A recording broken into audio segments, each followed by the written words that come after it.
Welcome to another episode of Black Belts and Boardrooms. I am Amir Khawaja alongside my co host and my good friend, Renard Henry. And this is the show where we sit down with leaders who have earned their stripes through discipline, hard work, and a commitment to never quitting. It is their stories that we are proud to bring to you and to challenge how we all lead as leaders or individuals and how you think you're becoming a leader. And with that, in today's guests, we have a slightly different perspective. So typically, we have a leader on the show who is speaking from the mantle of leadership, where they're directly influencing the room, the people, the work. Today's guest has spent a career watching how that room operates and actually works. So if you're a first time VP or senior leader, well, maybe first time VP is not the right framing. How about if you're a leader? I want to introduce our audience to Dani Chou, who is both an executive assistant in the past, as well as a podcast host of With Hat and Cattle. And Dani has also served as a city planner, so she knows firsthand what it's like running around and dealing and interfacing with government. And I'm sure she has plenty of stories if you ask her about that. With that, I want to ask my good friend Renard. Renard, I know why I'm excited because I want to see the outsider's perspective from leadership for leadership. What are you excited about today? And for me, it's the same thing. We get a little inside view of how really good leaders, true leaders, really think, and we get it from the lens of what Danny has seen, and I'm excited for it because everybody likes the behind the scenes view on movies and stuff. So we get a little bit when it comes to leadership. So I'm very excited. Yeah, me too. Well, Dani, welcome to the show. Hello, friends. I feel at this point, Amir, you have been on my podcast twice. Renard has been once. At this point, to exemplify what I would have done, Amir, if I was your EA, I would have prepped you by saying my last name is Chow, not Chu. Oh, see, exactly. Now, this is the kind of energy that I wanted to see, and thank you for correcting me on that, Dani. Dani Chow. My apologies. You're Uh, fine. well, well, Dani, you're absolutely right. I mean, you are a good friend of the podcast as well. You've had both Renard and I on your show, and you have wonderful stories to tell. And I can say that not because I was on your show, but because I've actually listened to the many guests that you've had on your show. How about we start from your journey? You know, you've supported senior leaders directly as an EA, and most people, study leadership as either a textbook or both practicing without any textbook or both. But you did it from the chair right next to them. Share with us, if you will, what are some of the things you've learned about leaders, how they actually think, how they operate? Like Renard said, some of that back of the house footage. Great question, Amir. I became an EA in 2022. I had moved over to the consulting side, and I noticed that there was a gap between the CEO running the company had grown so large. I felt he could be more efficient, more effective if he had an assistant. And I tell people that is the best decision that I ever made. He actually asked me if I'd consider it a demotion, and I joked and said, "Not if he'd pay me more." So we discussed salary, came to an agreement, and again, best decision I ever made. When I tell people, when you level up your success, go find someone who's done the thing and learn from them. There is no better, as you mentioned, seat to be in than in the one where you're assisting an executive leader. Some of the business just things that I've learned along the way, some of them are I feel tangible, you know, having the financial discussions with your kids early on. As someone who grew up in a working class home, my parents never discussed finances with us. And our executive was going through a private equity sale, and his kids, who were teenagers, were in the room. And that's experience, that's access to conversations that not many people get. And so that's one of the first things I learned. And the first thing I did was I went and found a financial advisor for my, I believe then 20 year old. And you need to start this now, today. And other lessons that are intangible, you just confidence. I was someone who really needed to work on confidence, and I thought that maybe that was a skill you were just born with. You take a strength finders assessment, and I felt if you weren't a yellow, you just weren't naturally confident. Those are the ones that have woo and influence. But being next to someone who was confident helped me learn some of that. And it's hard to explain how. It was just by experiencing the way they navigated challenging conversations, for example. That's something that I picked up along the way. Wow.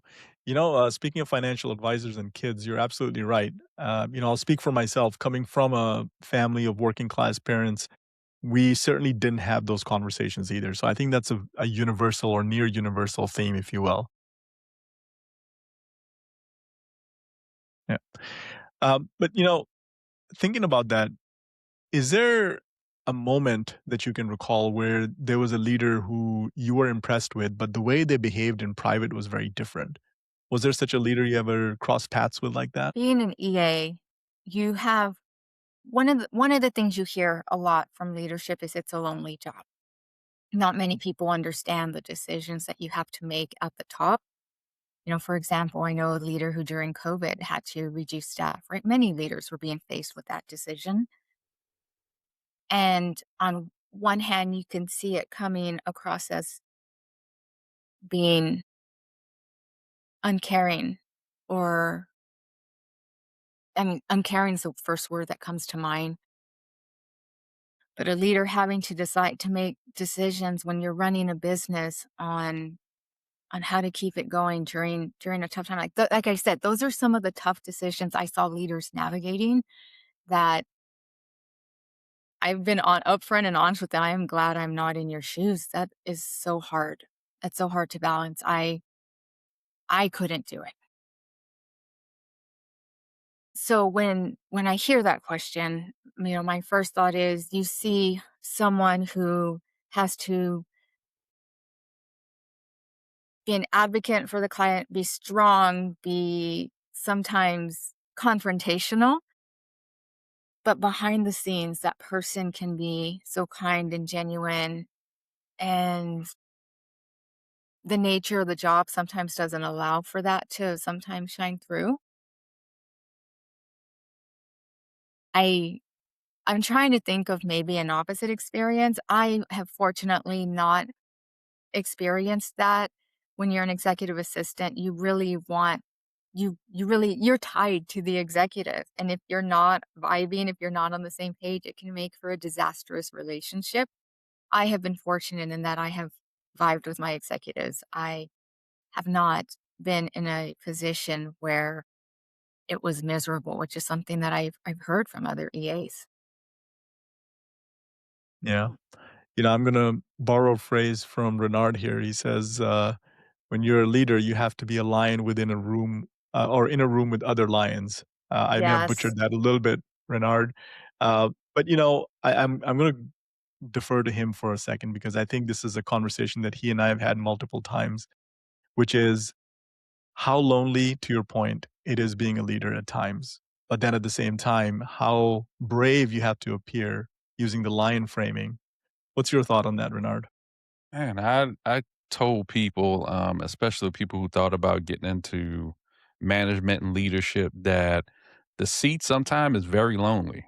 It is a very lonely seat because, when you're an IC, you get to depend on yourself. But when you become a leader, you got to depend on others. So that means your success is dependent on everyone else on the team and department, but the seat is always hot for you. Like, it's hot You're every single day, it doesn't let up, something's always going on even if it's going right, so, to Danny's point, you need someone alongside you that can help you deal with some of this fire and kinda, like, settle it down a little bit, so, you have and to be aligned. Oh, go to go your ahead, though. to your point, Renard, again, I have been in an EA in a small company. EAs that work in other companies that have larger, employee bases, I have heard it's a lonely job. because you have access, for example, to the executive's email. You know everything that's going on. I mean, you'll know if someone is being let go before that person is, right? And so the trust is the trust that you have with your executive sometimes comes at the expense of the trust of your coworkers and, sometimes your other colleagues. I, again, have been fortunate, but the EA seat can be a lonely one as well. Um, Great um, point. I'm curious, Danny, how have you been able, since we're saying that, leadership is a lonely seat and an EA is, how have you been able to manage that on a regular basis? You get a view that a lot of other people don't. How are you making the best decisions possible, even knowing all the information that you know? I have a filter or a lens of what is keeping my executive optimized, for lack of better words. That seems to be the key word now floating around, especially with AI optimizing everything and making everything efficient. So when I am making decisions, a lot of times they're decisions I'm making on behalf of the executive. So what's best for him? What's balancing his schedule? What's balancing his time? Because at the end of the day, the EA is seen as a gatekeeper, and we are a gatekeeper to the person, but we're protecting his or her time or their time. So for you, what makes a good leader? From what you've seen, what makes a good one? What makes a bad one? Oh, that's a great question. Now I know what it feels like when Amir is like, "Oh."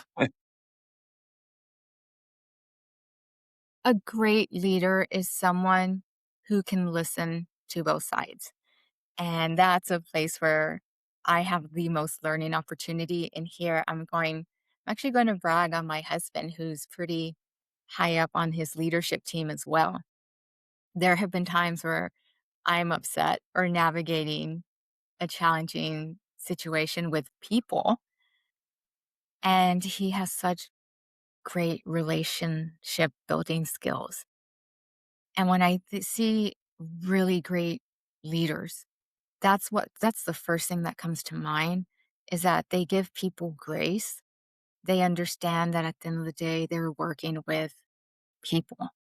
So the first thing that makes a great leader for me is someone who can do that, who can extend grace to other people, while at the same time working with them to improve their skills. Like, there's a certain finesse to being able to coach a person, and that probably is built over time. There's a moment I remember for the city of Dallas. If you speak to a city council person or another executive in the city department, like an assistant city manager or the city manager, you have to document that. You submit what they call a lobbyist report, and it's due quarterly, and I missed the deadline. And I remember walking into his office and just defeated, and I told him I messed up, and he asked what I did.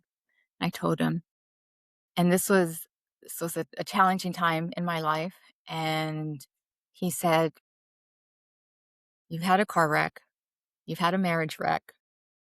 Not current husband, I feel I should disclaimer that. Like, it's okay. And just hearing that, one, took a huge weight off my shoulder. But then he asked how I was gonna fix it, so then I outlined the steps of, well, I had being an EA, a lot of times you are proactive. You don't wanna come. There is another great lesson from another leader I learned: don't bring don't bring the monkey to me. There's a book, I think she was referencing something about monkeys on your back. I can't think of it right now, but that's what she was referring to. She goes, "I already have all of these monkeys on my back. I don't need yours. I need you to tell me how you're gonna fix it." So, lesson learned, whenever I go to someone with a critical issue, if I'm trying to already handle it. So I told him I'd already made efforts to see if I could submit late. Of course, I couldn't, but I was ready for the next time. The calendar is so important. Make those appointments, make those reminders, so that way you don't miss a deadline, right? I agree. I agree. It and the thing to summarize, that the monkey thing that you were talking about, I usually say, tell my people on my team, don't come to me with a problem, come with me with a solution. So if there's a problem, bring me the solution as well. Cause yeah, you got a lot of stuff going on. Even as a great leader, you don't have all the answers. You need your team to be leaders themselves and start bringing answers to the table as well. So I definitely understand that. And Um, that's perfect, Renard, because as a great other another great leadership skill is empowering your people. I Mm. would not be effective as an EA if my executive didn't empower me. And I when I first started, because I pivoted, right? I went from being a city planner, I thought I could manage projects, I could manage a person, two very different things. I was quickly humbled. But I was really, again, that confidence, that's gonna be a key thing here. I hadn't really developed that confidence. And he's told me, I need you to make certain decisions. He's like, that's some of the value that you're bringing. And just hearing that that be okay, then I started to make other decisions. So now when I see an email come in that I already know I can answer, he doesn't need to direct his attention to it. I do. That's one way that I'm helping with his time.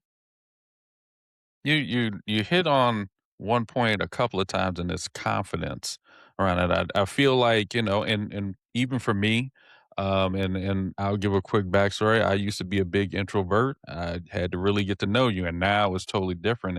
And that came over time with confidence. So I'm kind of curious from your lens, Danny, where did your confidence over time come from? I feel it was that empowerment, but even there were certain moments where I'll share with you this story. And this is a key, I feel a key moment in my life that helped me. During that marriage wreck, there was a question from the landlord that my ex and I, when we lived together, I had moved out, but he stayed longer. And we had by this time the divorce had been finalized. I thought everything was done.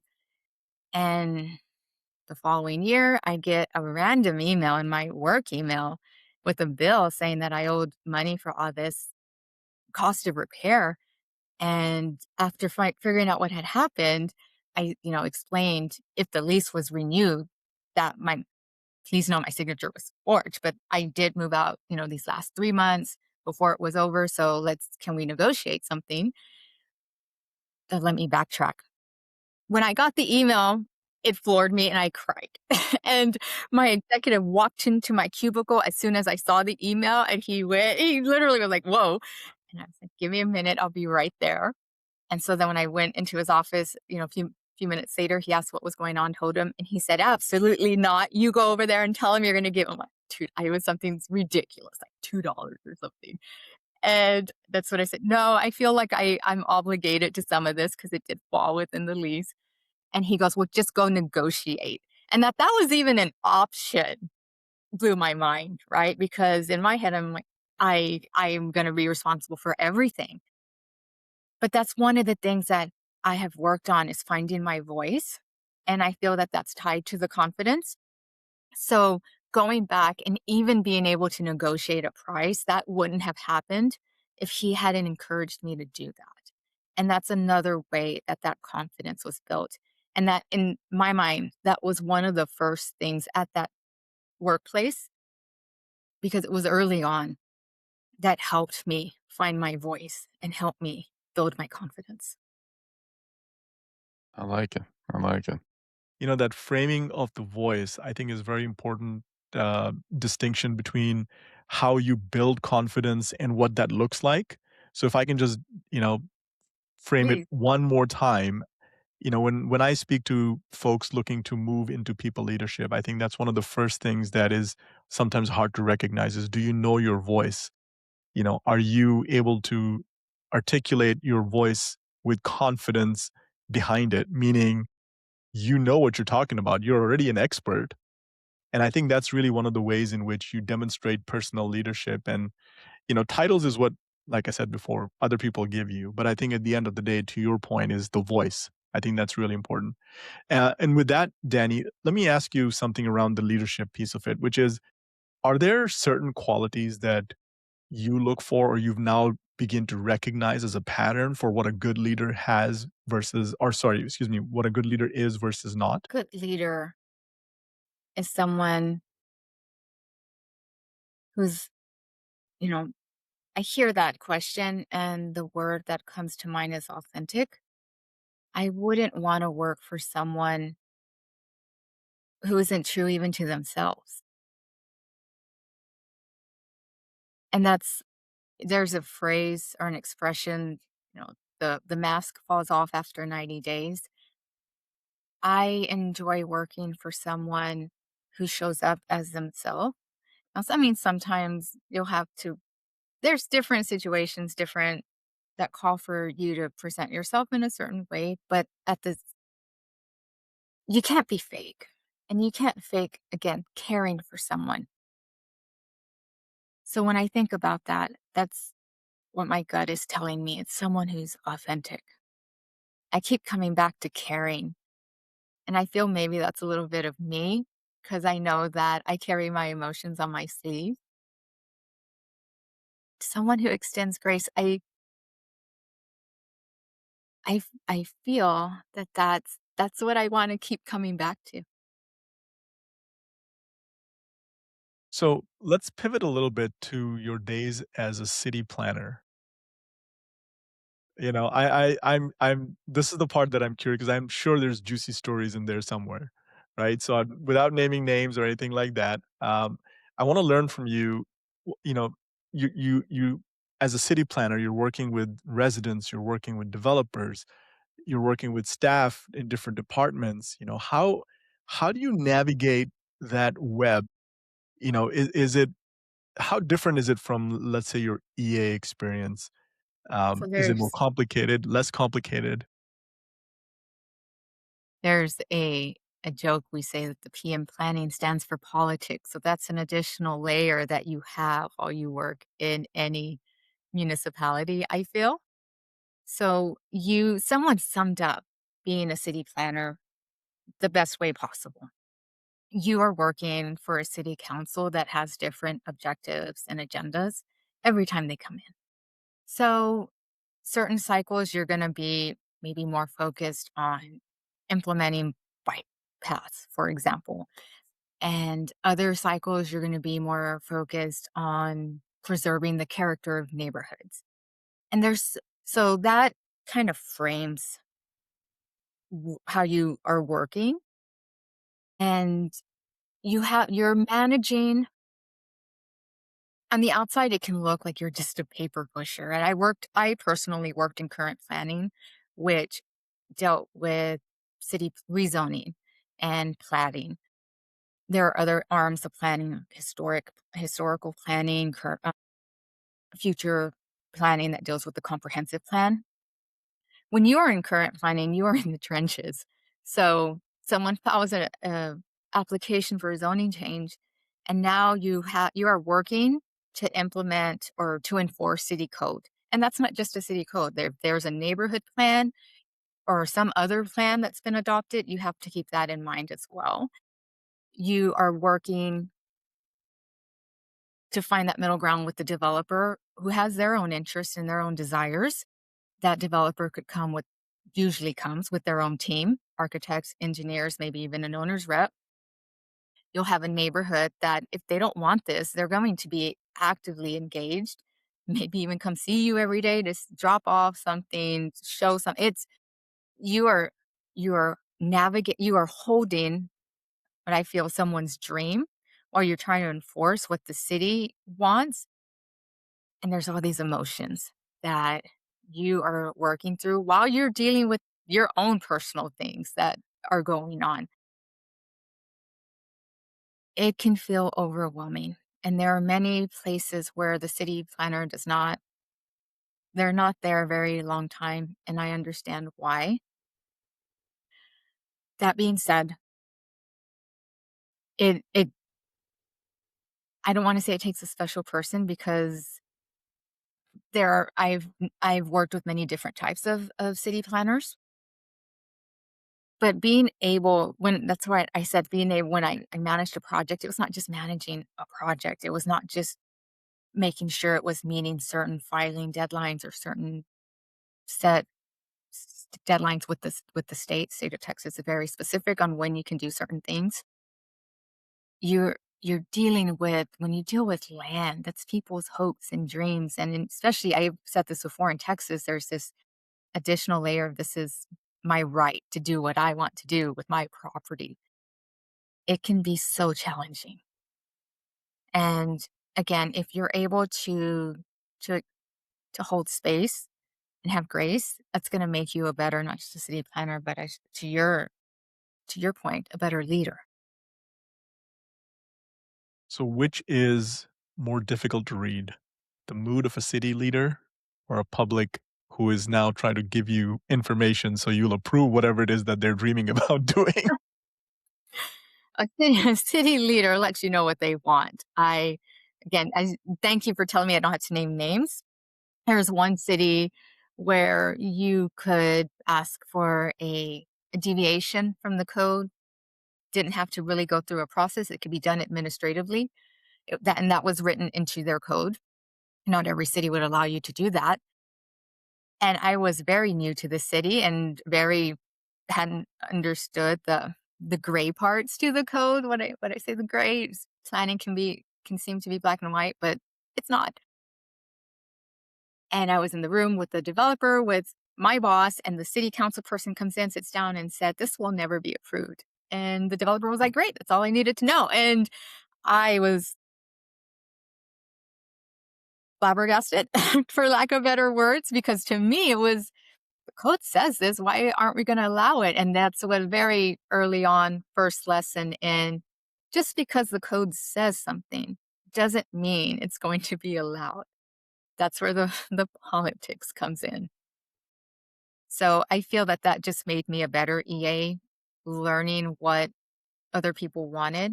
So again, it wouldn't have reached that level if I knew that the city council person, what they really wanted to be developed on that side, that would have helped maybe shape some of that conversation with the developer early on. And that was a skill I took as I became an executive assistant.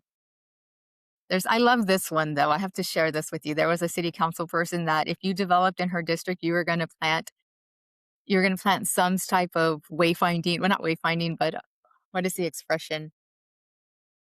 You're going to plant plants that attract monarch butterflies as they migrate so they can eat. Mm. So that's one that I did enjoy telling people, just so you know, this is the expectation.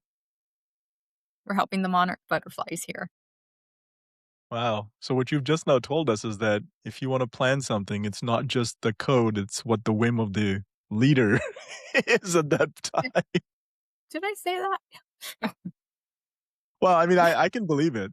I think rules are there for us to have a shared understanding of the baseline floor, whatever that floor is, and then we build on top of that. To your point, it could be a city leader who says, "Plant these trees so that monarch butterflies could pass through that city." So, as I think about what you just now said as well, I'm thinking about transferable skills, Mm. and what you've at least what I could hear is learning how to read people. Any advice for us on how we can navigate the complexity, which is a human being? Oof. Listen, that is something that I've learned in therapy, right? Just being able to listen. People will tell you who they are. You just have to listen. And many times when I had the upset neighbor or upset neighbor wanted to come and explain why they thought everything was wrong, sometimes they just needed a place to vent. And I was that person. And I just held a spot at the table and said, okay, it's what's going on.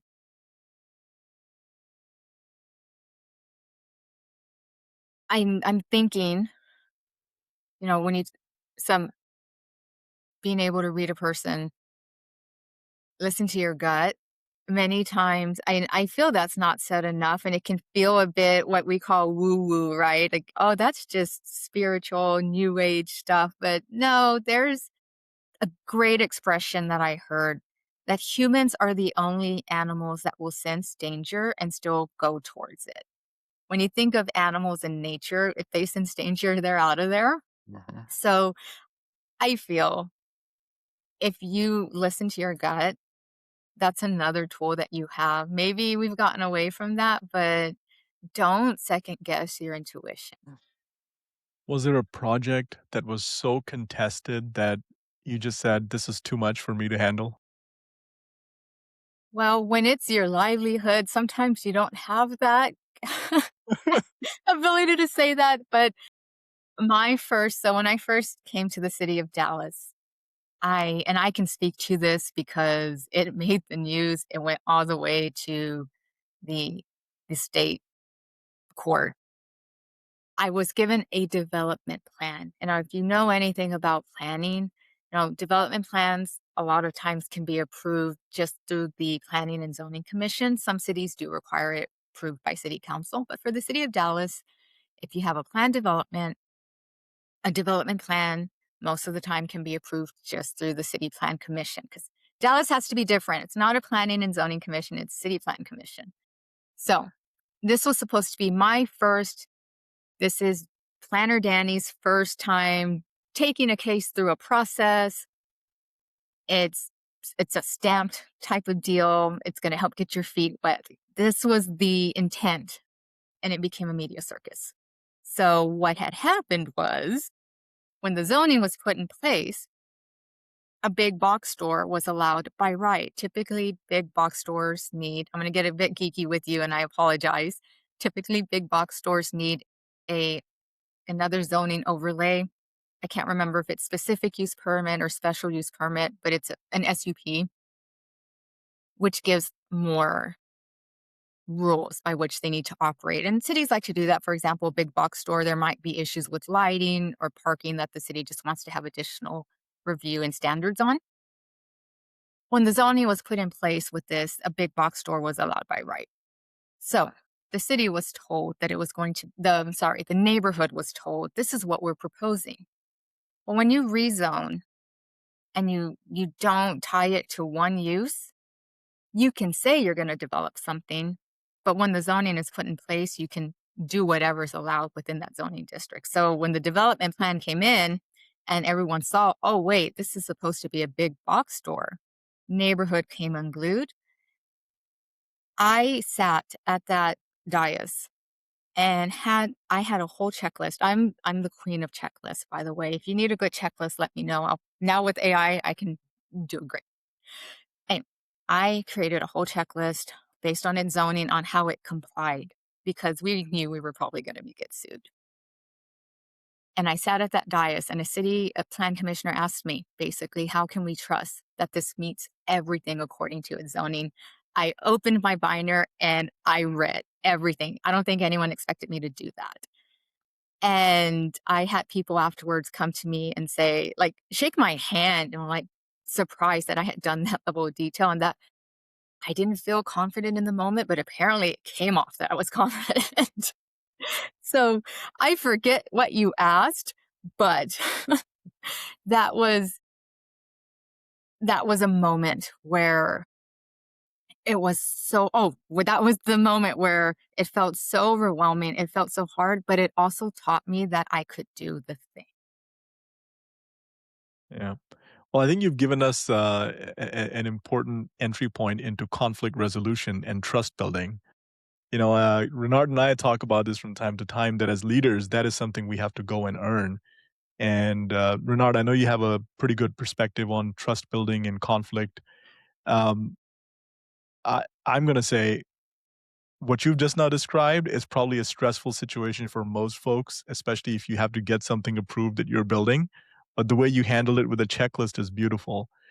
So I know as a technologist, I depend on checklists, not because I'm any less intelligent or my team's any less intelligent, but it helps us be confident in the work we're doing. Renard, what's your perspective on trust and conflict resolution? Ooh, man. I always say never let them see you sweat. So regardless how you feel about it, you gotta be calm, cool, and collective and everything, but, I'm task oriented myself, I wanna make sure that the team's on task, we're making initiative, and somebody tell me if we ain't gonna make it, tell me why we're not gonna make it, so, I'm the same way, but don't let them see you sweat. I feel like if you let people see that, then they got you. Like, Mm. "Okay, I got you to this point, that means I can get you to that point every single time after that." So, you gotta remember we're playing chess, not checkers, one foot in front of the other. Some days are gonna be great, some days are not. That's how life is, so I think if you at least have that mindset, it's a lot easier to go through. Danny, and now I'm gonna pivot, Before we we pivot, Oh, Renard, can I just drop that if you're interested in checklists and why they're so important, read the Checklist Manifesto. ooh. That is a good book. I've never read that. You gotta tell me more about this chocolate manifesto. Yeah, it's basically, and correct me if I'm wrong, Amir, but a surgeon who he wrote this book and spoke to the importance of why we need checklists. Yeah. Yeah, and I'm forgetting what the case was. I think it was pregnancies or women in the hospital or, something about being sick. It's been a long time since I've read this book, but yes, that Checklist Manifesto book is what you see a lot of people quoting with respect to why checklists are so important. Oh, alright, I'm gonna make sure to add that to my reading, the checklist manifesto. Alright, I like it, I like it. All Okay, right, I'm ready for Daniel. this pivot. I'm You ready. ready for the pivot? Okay, and this is a good pivot because this is definitely, we talk about all the stuff you've done professionally, but you have your own podcast as well. You're on a podcast. You have a podcast. We both have been on your podcast. I think when me and you first met, it was Sweet Mornings, and It then you was. pivoted to with Hat and Cattle. So Yes. I would love to just tell us about the podcast, why you decided to create the podcast, and what do you feel like's coming from that podcast? So I first began the podcast because being someone who, again, came from a small town and didn't have, I don't want to say much opportunity because that's that's that's hard. I feel like I'm speaking ill against my parents, but my parents did the best that they could, right, with the tools given to them. And I will always say my parents are the reason that I have the work ethic I have. But when I became an executive assistant, to your point, I was given access to rooms with very high power people and conversations. And that changed the way that I thought. And even someone just yesterday was telling me the 2021 you and who you are today is so different. They said, she's actually a lot cooler. I go, thanks. But that's when I made my career pivot and moved from city planning or being a land use consultant to executive assistant in the same line of work. However, the I really wanted to share these conversations that were happening with other people so they could level up their success maybe even faster. So when Sweet Mornings began, it was intended to be going into the C-suite with people, right? And I'm sure as you've experienced this, as you start building the show, producing the show, and speaking with people, I realized I wanted to speak to to people who just have amazing stories to share where they've learned life lessons. And that's still a lot of entrepreneurs and executives. But I've talked with athletes. In a few weeks, I'm going to be speaking to the Reuben brothers, their vaudeville act. I'm really excited about that one. It's going to be different, but they're some of the coolest people. And to go back, I think of this one conversation, and now I'll tell you today that's probably one I should not have had with my executive, but I keep coming back to fortunate to work for a small company. Was going through a really bad breakup. And I came into the office, it was Friday morning, and he had come in early, and I could see that he was there reading the paper, eating his donut, and his orange juice like typical. I already knew that that's what he was gonna be having. And I was just so frustrated. And I said, "Can I ask you a question?" I still remember the look in his eyes like, "Okay." I said, "Who would you tell your daughter not to date?" And he goes, "Oh." And then, he told me, some of his criteria. And then he said, "But Danny, you're making this decision. At some point, if there's a pattern, you need to ask yourself where you are in that pattern because you're making this choice." And oof, like talk about life lesson learned. That's, someone telling you a blind spot you have, right? So that Saturday, I did a lot of reflection, a lot of journaling. That's what I credit to when I went into targeted therapy to figure out what this issue was. And if I hadn't done that, I wouldn't have met my current husband. And it's just things like that, like lessons like that, that I wanted to just share with people. And that's where my heart was. And it really is that one conversation because that I felt was the one thing that I just couldn't get right in life was Mm. finding my person. But I had to have someone tell me where my part was in that for me to change my life. I like it. On my side, I know Amir's side, we both have our person as well. We said it multiple times, and you need that. I can't do what I do now without my person. So I'm getting ready to write a short book, just ten things I've learned about now sitting with entrepreneurs and executives.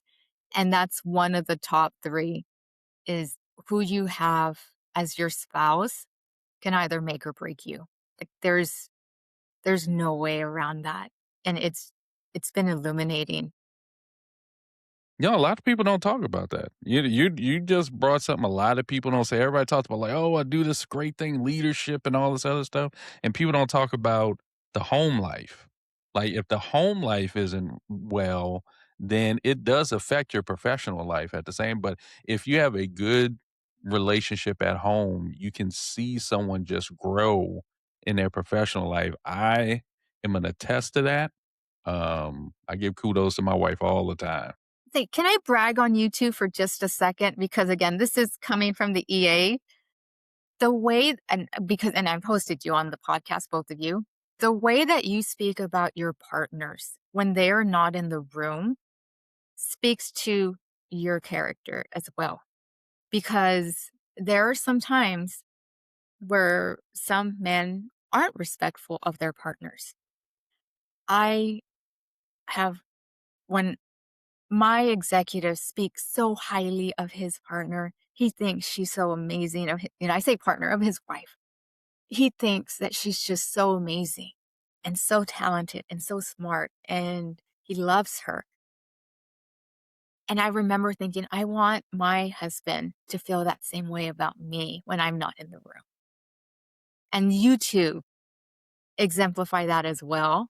And if you've not been told that, I'm telling you today, y'all guys, the way that you speak about your partners when they're not in the room, that's another great testament to your leadership. Danny, you about to make me cry. Don't do that. Don't do I'm that. tearing up You here about to make thinking me cry. about it. I know. I started tearing up a little bit. I was just thinking about that, saying that's gonna make me cry. But I give my wife kudos all the time. I tell her when we had a conversation recently, and she was like, "Oh, all this stuff is happening." I said, "When I win, we win. It ain't just me winning; it's us winning." So I was like, I always give her kudos. I talk about her in rooms all the time when she ain't around. I was like, if it wasn't for her, X, Y, and Z wouldn't happen. I was like, I got to. I was like, if it's true. So I tell everybody that. I know Amir does as well. He talks about his wife all the time, and it is true. Without having a a good partner, a good wife, whatever, a good husband, etc., and just have somebody who has your back and wants to walk this life with you, man, it does something different to you. That's why I say it all the time. It does something different to you. So I must stop talking about that before I start crying. But Well, well, go ahead. Danny, I first of all, thank you. I think those are very kind words, and It's not been said often to me. In fact, I can't even remember the last time anybody's ever said that. This is probably the first time for me, at least. But that's Um, what, again, that's what an EA does. We make these observations about people, and sometimes we don't say them, but we log them away. yeah. But, I wanna turn that around just a little bit because I think this is an important point that you bring up. From a work perspective, I take a look at leadership as a skill and how our work environment, our work culture, is experienced by us as human beings. We carry that into the home. So just like our home life carries itself into our professional life, the reverse is also true in my belief, right? So how my leader shows up for me, how my other leaders in the organization will get the work done and we're cross collaborating, how they show up in meetings and use language that either encourages me or discourages me. All of those add up to how my mood shows up at home when I'm closing my laptop or driving back home in a commute, right? So it's not just the commute itself, it's actually what happened at work and how I'm growing as an individual human being makes a big difference, right? So I think I want to tie what you're saying from a home life and personal growth to also say that the opposite is true from the work life into your personal life. Renard, any thoughts on that? I agree. It does ties. It goes both ways. It goes both ways. I come from two working class parents. I saw when they were stressed. I saw when everything was fine and how that came in to the home. Because you're at work about what 8 to 10 hours a day. You're there more time than you are at home.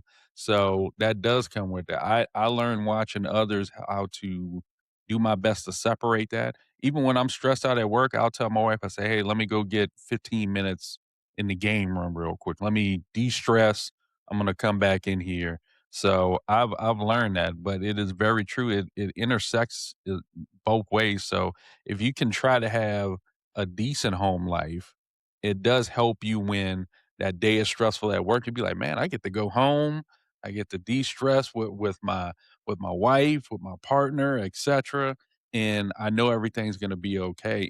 But it also makes me work harder because I know I have a great person at home that I'm working hard for to make sure our life is well. So it goes both ways.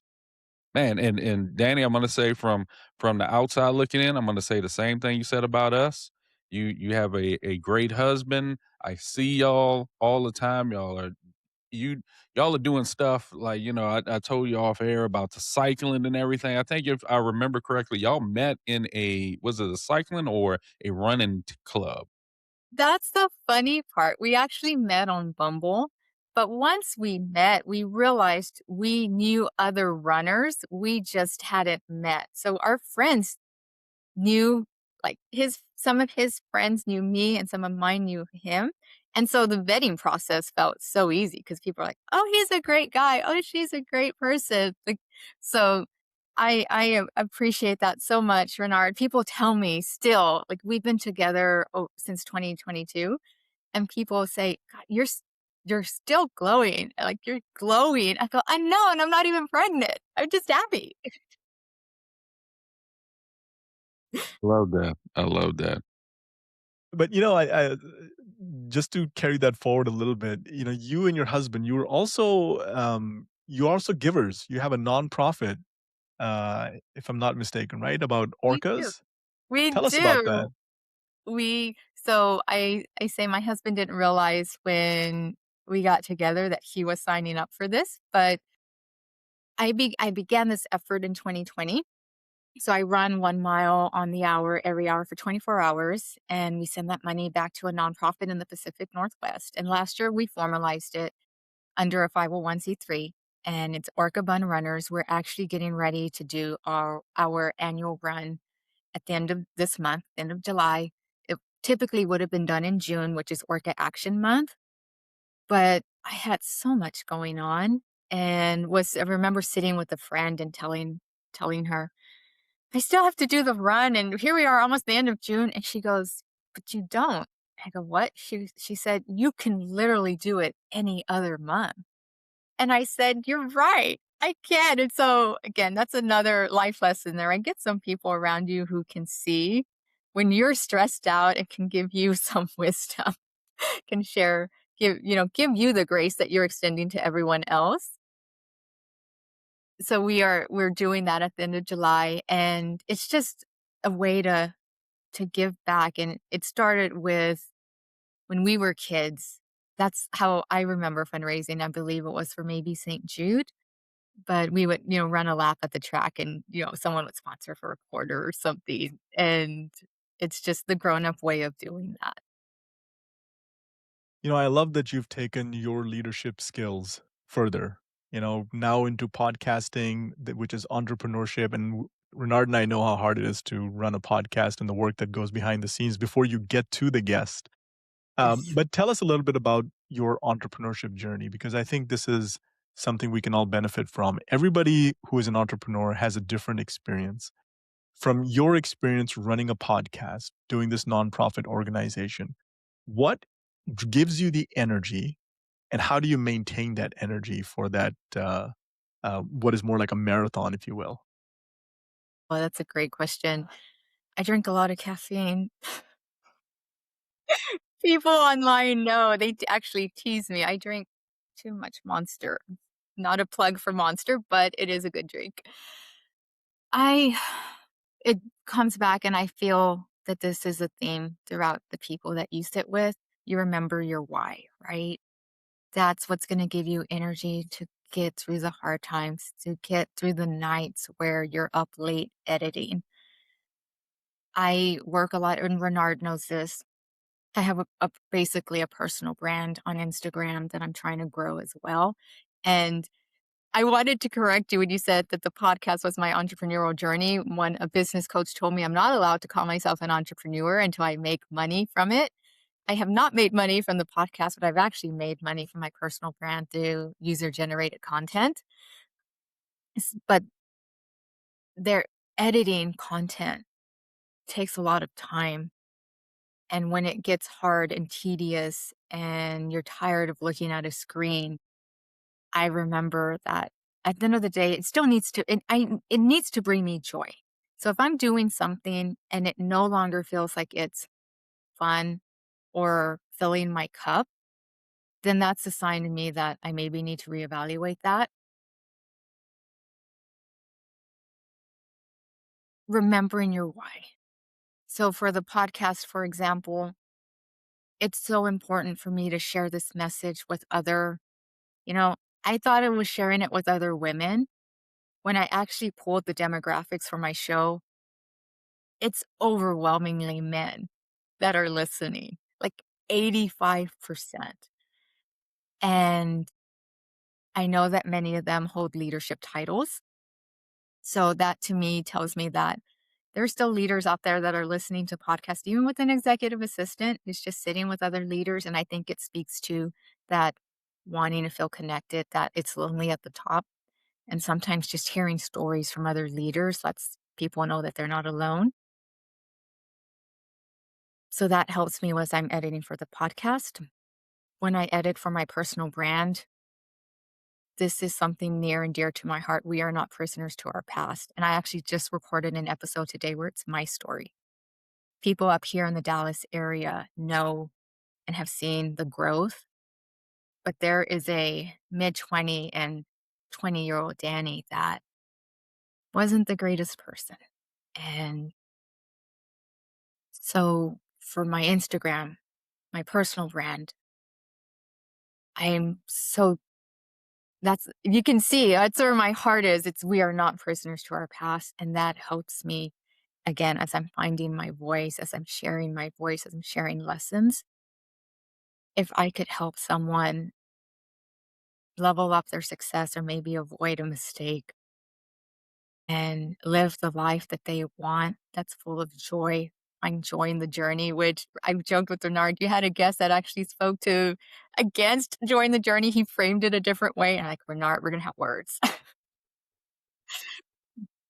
But that find your passion comes back to the why and let that carry you through some of the hard work, but don't lose sight of the fact of why you started as well. And if it's no longer bringing you fulfillment or joy, do some reflection on that. I love it. You're not a prisoner to your past. Love That it. is a quotable quote. I'm Right there. I'm pretty sure I've heard it from someone else, so I'll follow up with you guys and can put it in the show notes. That's the EA in Yeah. me. You gotta be thorough. Well, I will say this is more of a segue, but it's relevant to what you're describing. Renard reminded me the other day, remember who you are, Yes. you know? So I Yeah. think you're just emphasizing that just with a different set of words, which is, know your why. Why are you doing this? And if it's not filling your cup, maybe you should do something different and reflect on it. 1000%. Life's too short, guys. It is. You only get one.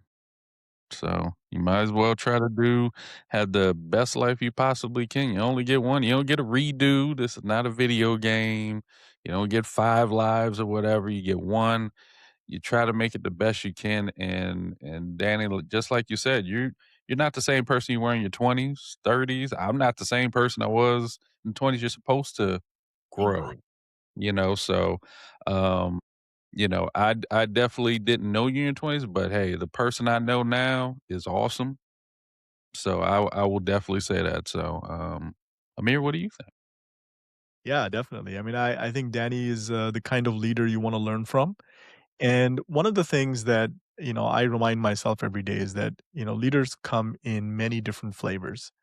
And to limit ourselves to just the leaders we see regularly on TV or social media or any other publication is really doing ourselves a disservice. And I think that's really where Renard, you and I come in with Black Belts and Boardrooms is that we want to be able to show face of leadership and what it means to be a leader in many different ways.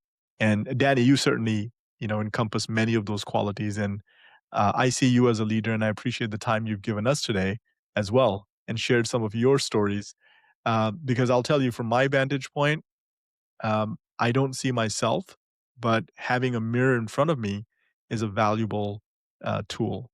And that skill is not something that comes by easy. There's no level of AI that can be my mirror. I'll tell you that. Um, I don't know, Renard. I can go on and on and on, but I'm going to stop myself on that point. Um, I'll say this for Danny. And Amir might know what I'm gonna say to Danny. Sometimes, not all the time, we talk to inspirational leaders, people who have, in a sense, continue to master their craft on a regular basis. And Danny, sometimes we give people black belts on this show. And I think, and I know Amir would agree with me, that we feel that you are a black belt in what you do. So today, we would love to give you a black belt on Black Belts and Boardrooms. We feel you have earned that. Woo! Thank you guys. That is the highlight of my day. well, Danny, I couldn't agree more with Renard's words. So thank you again for doing the work that you do. And I encourage everybody to learn about Danny's work and learn what she's doing.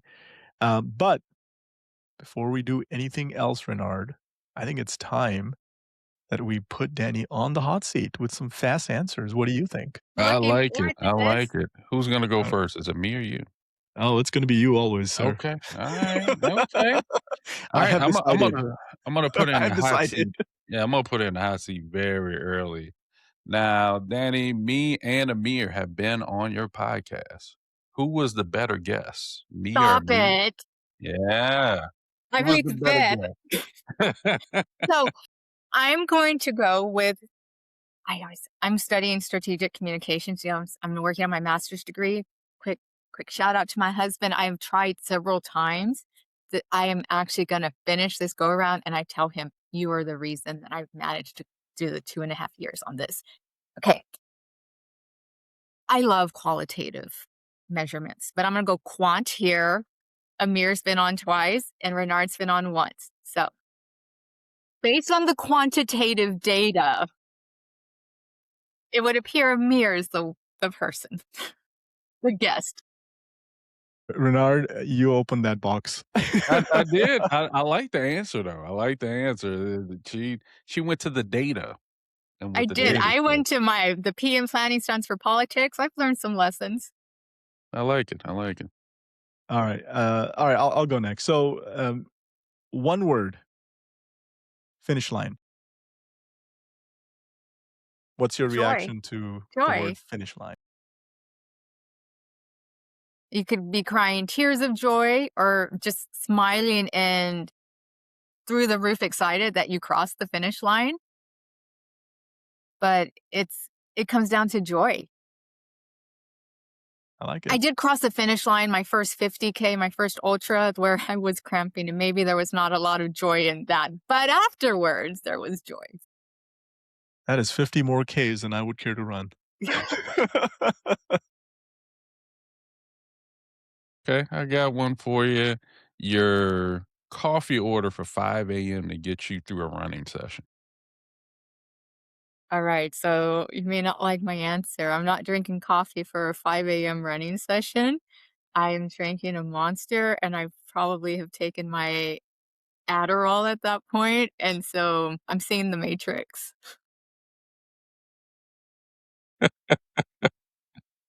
I like that.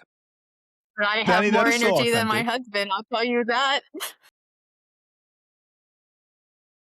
Okay, all right.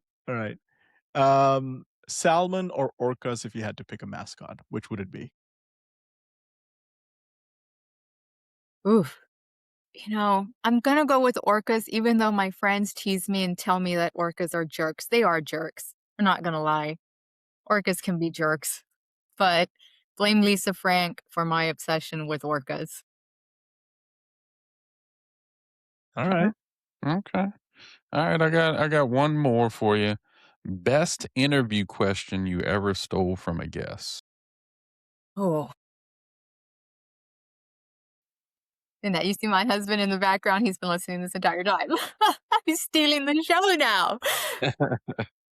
Best interview question I've ever asked a guest. I I'm trying to think. Because I come back to the stories that have been generated from the question. So I think for me, because in a way I'm asking questions too that kind of help with my growth. And the questions that when I ask, like, how do you handle conflict and the stories that are told from that, those that's a question I enjoy learning from. Amir has had a great response. Renard, you came in, you taught me executive swagger. That's still something that and so I knew she was gonna join the call at some point. She can't help herself. It's when it's those questions that leave you with something that you're still lingering with, like, here now, months later, right? The executive swagger, I think about that just when I enter a room. I've taken that and sometimes like, okay, Danny, you may not be feeling your best, but you need to bring your executive swagger. So that's just so giving you an insight into my head right there. I can't think of a specific question. What I'm being led to respond with is it's the questions that lead to something you remember with at the end of the day. Yeah. Well, I can tell you, executive swagger is a great way to describe executive presence, which sounds corporate, too corporate, right? It's Yes. okay. It's It's okay. okay. Swagger just sounds like you've got game. Yes, I feel like when you say executive swagger, you have your own theme song, like there's a Yes. Yeah. band So playing, like what is your theme song when you're entering a room? it changes. It does. It changes on a regular basis. If you've ever seen, so you follow me on Instagram, Dan. If you ever see when I post, I always put music with it. That's Uh-huh. usually theme songs, so it changes all the time. Um, Now I'm sometimes gonna Sometimes it's old school hip hop, sometime it might be it just depends, but it's something that's gonna get me ready for the day. I think one of the last ones I did was like Rakim, and that's old school hip hop, so it really just depends, but I feel that everyone should have their own theme music when they walk into the room, even if it's in your head, it helps you just say, "I'm ready to enter this room and just have a good time, have a good day in this room and make some impact, meet some new people, and continue that going forward. So, yes, Executive Swagger, the book is almost done. So, it will be Wait out to soon. read it. Can't wait to read it. And with that, I think, Renard, we should ask our guest for how we can get in touch. So, Danny, how do we get in touch with you if we want to learn more about With Hat and Cattle, which I love the name? It's very Texas. How do we find you? How do we find your work? Yep. So you can find me on LinkedIn. So just Danny Rochelle Chow. With Cat and Cattle is on there as well, but go and follow on YouTube. We're also available on Apple and Spotify. I'm doing everything now to get on iHeartRadio. But that's a best way to connect with me is on LinkedIn. And I tell people I do share a bit about my training on there as well. So you get the well-rounded Danny. You don't just see the business Danny, but I try not to make it like Facebook. No, that's a complaint now I've been hearing. Well, Danny, I am grateful that you took the time today to speak with us, share some of your story, and talk a little bit about your work. And to our Black Belts and Boardrooms listeners, if you found value in today's conversations, here's what Renard and I would like to ask you. Please leave us a rating and review on Apple Podcasts.